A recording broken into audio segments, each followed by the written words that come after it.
Flight 11. Crowley writes, or I was, in the Book of the Law, chapter 1, line 60, "My number is 11, as all their numbers who are of us, the five-pointed star with a circle in the middle, and the circle is red. My colour is black to the blind, but the blue and the gold are seen of the seeing. Also, I have a secret glory for them that love me." So clearly the number 11 is of some significance to Crowley and Iowas. Iowas, according to Crowley, is an abscissimus, something which he would later go on to call himself. The title of an abscissimus is related to the Kabbalistic tree of life. There are 10 sephirah, which are emanations of deity, on the tree of life, and to go one step above these 10 sephirah, you become 11, the number of the magician, who in turn can now control the 10 lower deities, or sephirah. The magician and the abscissimus, therefore, are synonymous. The idea is this step is Luciferian in nature. That is to say that the idea is that when you surpass the Godhead, or Kepha, on the tree, which is number 10, you're enlightened or illuminated. There are 10 sephirah and 22 paths on the tree. 22 is obviously 11 and 11. So combine that with the 10 and you get 32. And with the 11th sephirah is 33, the number of illumination. The word sephirah means sapphire, which is the birthstone for the month September. So the 11th sephirah could just as easily be called the 11th September.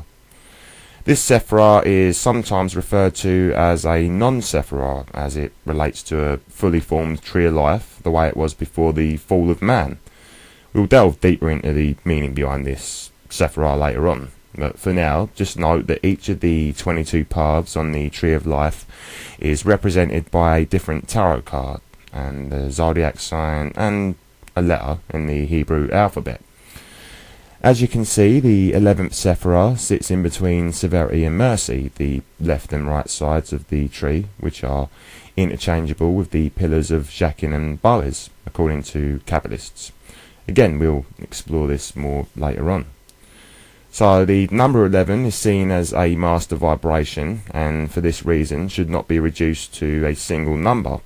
When combined with another sacred number, number 3, so 11 times 3, we get the number of illumination, 33.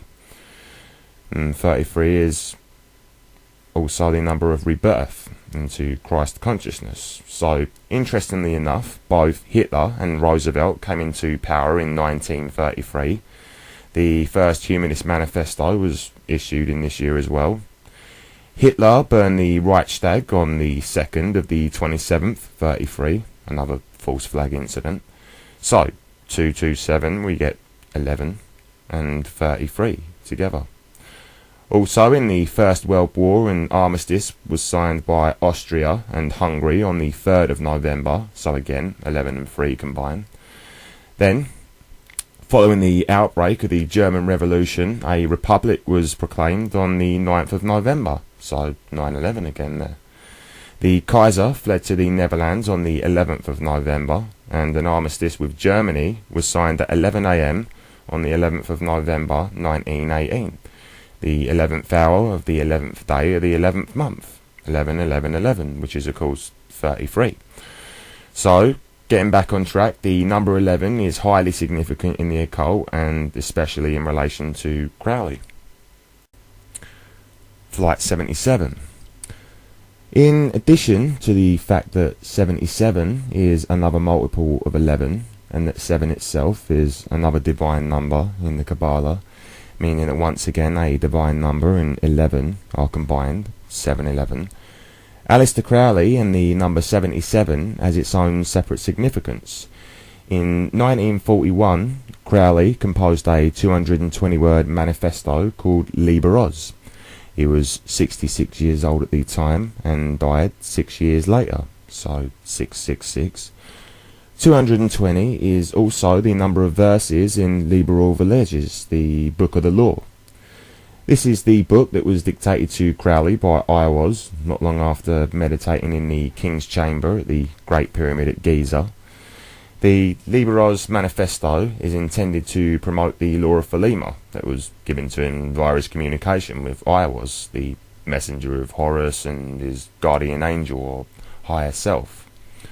Oz, using gematria, gives us the number 77. Other words which enumerate to 77 are influence from the Kepha, strength, a he-goat, overflowing, and towers and citadels. You'll find the source for this information in 777 and other Kabbalistic writings of Aleister Crowley. Another title for this manifesto is Book 77, so Liber Oz is Book 77. Originally, Crowley was going to call it the Book of the Goat, so 77 is Oz in Hebrew and is synonymous with the Greek god Pan. Crowley's Hymn to Pan is one of his most famous poems and was read at his funeral. So, notwithstanding the 77 trend, the target of Flight 77, or the alleged Flight 77, was the Pentagon, which lies on the 77th parallel. The number 77, of course, showed up again with the London 7/7 bombings. Incidentally, this occurred in 2005, so 7/7, and then we have 2 and 5, which gives us 7, giving us 777. To Crowley, this represented the flaming sword or the way of the lightning, and that represents the descent of spirit into matter or flesh. Flight 93. Perhaps the most obvious of connections to Crowley is the number 93.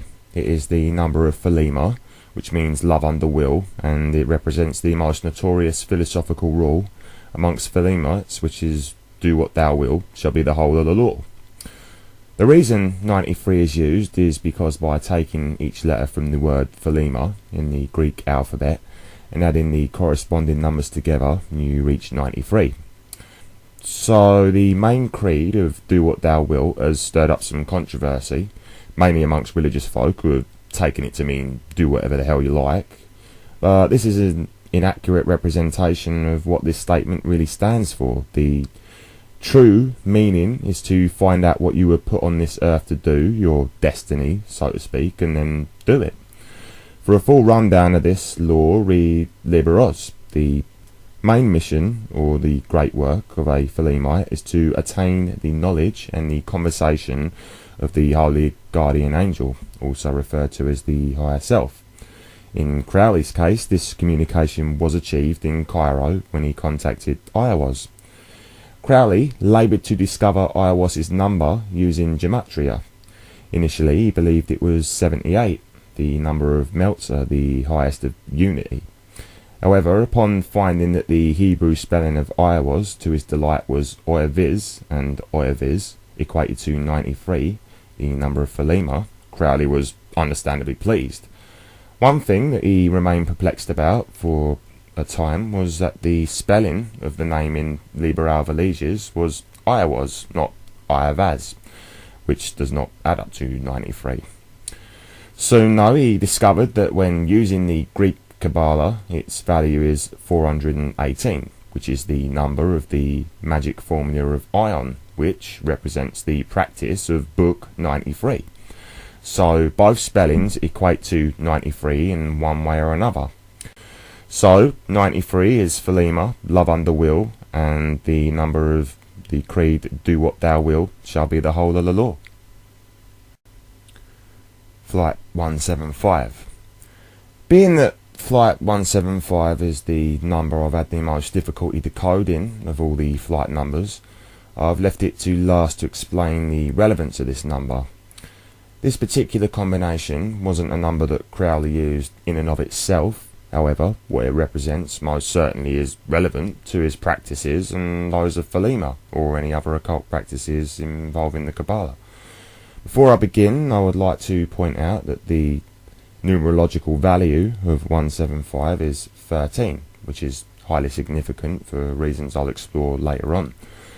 First, I will concentrate on the aspects that lead up to the occurrence of the number 175, with the help of a website run by a man called the Wrong Way Wizard. So a big thank you to the Wrong Way Wizard for presenting this information. Isis has many faces. 7, the highest prime one, through 10, is an occult expression for transinfinite complexity. 7 is always 1 less than infinity. Fractions with a denominator of 7 repeat a decimal array of 7 digits endlessly. Isis on the Tree of Life is mystery. There are 7 veils or manifestations of Isis on the tree, and the 7th is the final barrier between the world of the living and the dead. Due to these veils, the number 7 is the number of Isis. That is to say, in general, not on the tree itself. 7 veils being the 7 chakras. Isis is most commonly seen as being portrayed sitting on a square in 2D depiction, sometimes as standing on a square. The square is a cube, and the cube represents Saturn. Our father, Time, is the sole generator of Isis, who, as Manly P. Hall tells us, issues fully formed from her father's brow. Isis sits or stands upon the cube. In 3D, there are 3 faces to this cube, and this is the famous triple manifestation of the Supreme Goddess taught by J.G. Fraser, Robert Graves, and other pagan occult researchers. When looking at a cube in 3D, only 7 corners of that cube are visible. Ancient 2D images of Isis show her upon the square. Placement of 3D over 2D gives the integral fraction of 7/4. This is the real reason for the celebration of the 4th of July in America. Our 4D matrix is measured as if within a cube and via 4 axes: forward and backwards, up and down, left and right, and before and after.